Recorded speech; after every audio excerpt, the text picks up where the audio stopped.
Bristol Community College, Mathematics with Dan Avedikian, Math 060, Topics in Developmental Math, Section 1.3, Problem 18. This is Section 1.3, Problem 18. It says when you add positive whole numbers, you can put parentheses or other grouping symbols in different positions and still get the same result. For example, 2 plus 7 plus 3, with the parentheses around the 2 and the 7, will give you a 9 from the 2 plus 7 plus 3 more. I get a result of 12.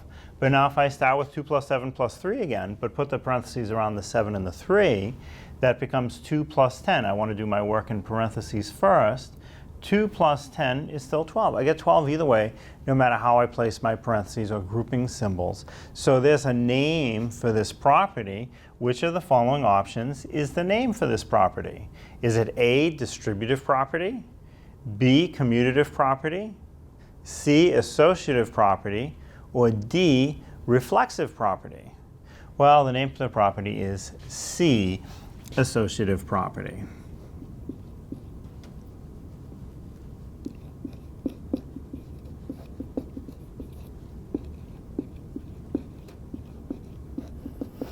That's the name of the property that tells you that you can put parentheses in a variety of positions and still get the same result, the associative property.